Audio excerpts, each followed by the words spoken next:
In this lesson, you are going to learn how to calculate the area of regular polygons using trig methods that are not special right triangles, because special right triangles will not help in every single situation when you're trying to calculate the apothem or perimeter.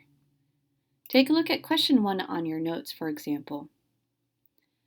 Looking at this, they're not telling you the apothem at all, so we're going to have to do some work to solve for it.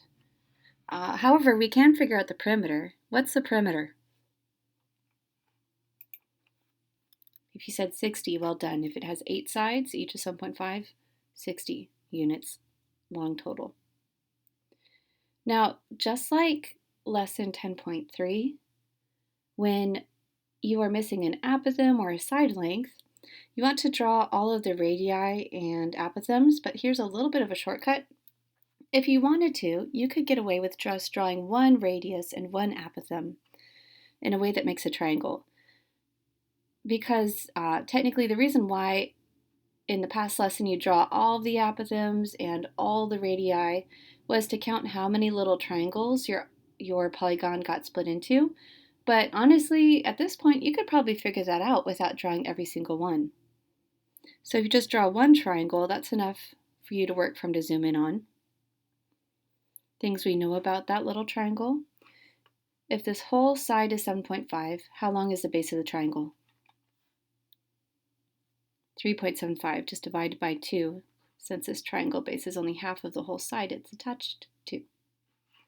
Now put an X on the left side because that would be where the apothem is, so put an X to match the location on your zoomed in little triangle. Now, to calculate the top angle of your little triangle, you need to calculate how many triangles you would have drawn if you had drawn every single radius and apothem. Well, there's 2 per side, right? If there's 2 per side and there's 8 sides, that would be 16 little triangles. So 360 divided by 16, the top corner of each of the little triangles would be 22.5 degrees. Add that to your zoomed in triangle picture. Now, 22.5, that's not one of our special right triangle corners, so we cannot use those techniques today. However, you could use other trig techniques like SOHCAHTOA. So take a moment, based off of your starting angle of 22.5, label your H, O, and A sides. If you wanted to solve for x, would you use sine, cosine, or tangent? If you said tangent, well done. So tan of your starting angle equals opposite side over adjacent side, O over A.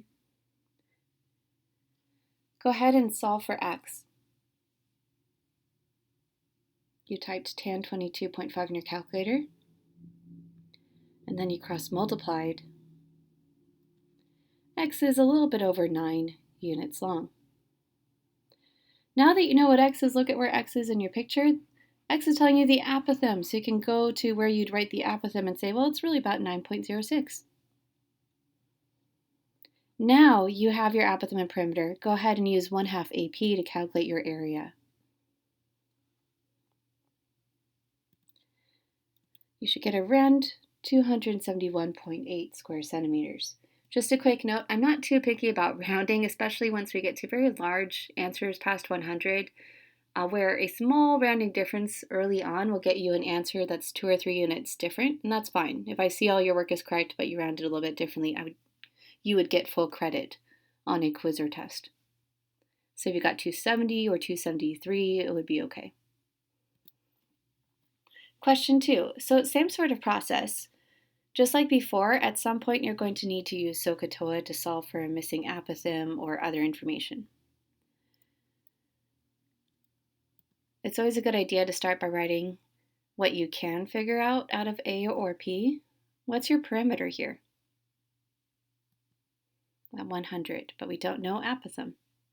So draw one of your little triangles and zoom in on it.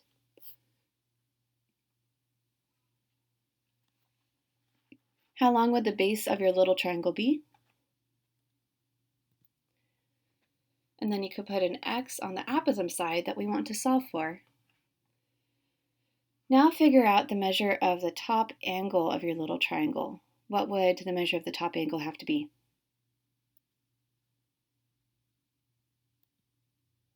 If you have 2 triangles per side and 5 sides, that's about 10 little triangles that you would get if you drew all the apothems and radii. So about 36 degrees for that top corner, or exactly 36 degrees. Go ahead and label your H, O, and A sides. And use SOHCAHTOA to solve for x.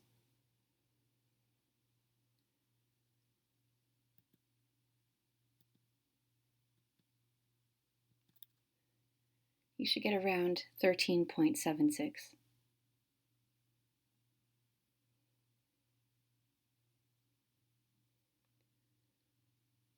Now that you know what x is, that's telling you the apothem, so you could go write that the apothem is really 13.76. Now calculate your area. What do you get?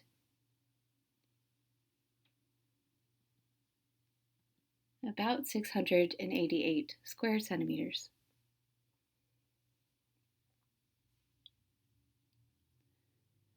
We're going to try one more problem like this.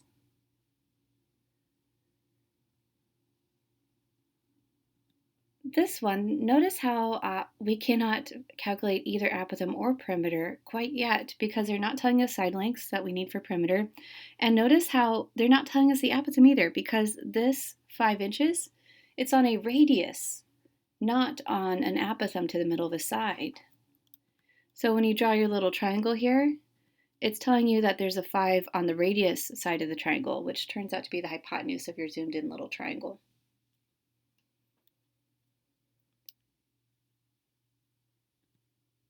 So what that means, since we don't know apothem or perimeter, is that we need to solve for the left side of the triangle to get the apothem, and we also need to solve for the base of the triangle because that will help us get perimeter. Figure out the top corner of your little triangle. It's a long run-on decimal, but about 25.7. Let's say you decided to solve for x first.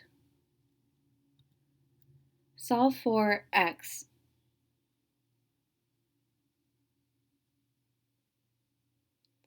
Notice how this time you needed cosine because you had an a and h if you're solving for the x side.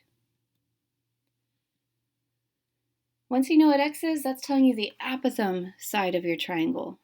So you could go say, well, that's the apothem, about 4.51.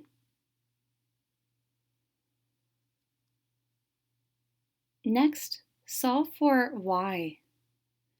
For y, would you use sine, cosine, or tangent?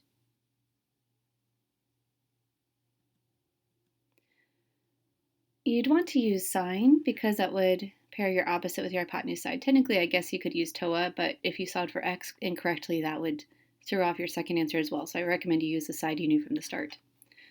What do you get for y? About 2.17. So if you now know that y is 2.17, if you look at where that is in your original diagram, that's half of one side. So to get the perimeter, first figure out one whole side length and take that whole side length and multiply by 7.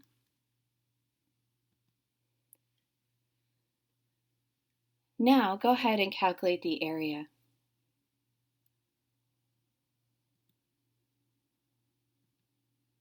About 68.51 square inches.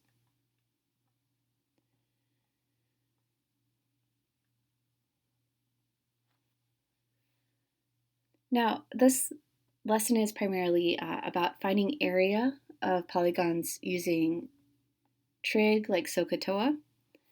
There's one other area formula that you could use in a very particular circumstance. If you have a triangle and they're not telling you height, usually you use 1/2 base times height, but they're not telling you what the height of the triangle is. Then you could check what information you have, and if you have a pattern of knowing a side, an angle, and a side in that order in your triangle, then you have a backup triangle area formula that involves trig. Here it is. Area of a triangle equals 1/2 times side B times side C times sine of corner A. Now, remember how with the law of sines lesson, you'd label corners A, B, and C? Let's say you labeled the corner that you knew as the corner A, and the other two that you didn't know, B and C. Remember how we talked about the possibility of labeling sides after their opposite corner? So side C and B would be the sides opposite corner B and corner C. So when you look at this area equation, it's really just a fancy way of saying that we can calculate the area of a triangle by doing 1/2 times a side times another side times sine of the angle between, because see how corner A is between sides B and C. So when it's 1/2 BC sine A, just 1/2 side times sine of the angle between the sides. So in a question like 4, 1/2 times side times sine of the angle between would be 1/2 times 8 times 12 times sine of 36. Now you could type that entirely in your calculator in one go. It might be a little bit faster to type 0.5 instead of 1/2. Either way. And you should get about 28.21 square centimeters. So this is your go-to formula when they do not tell you height and you want the area of your triangle. Try question 5 with this formula. You should get 30.12.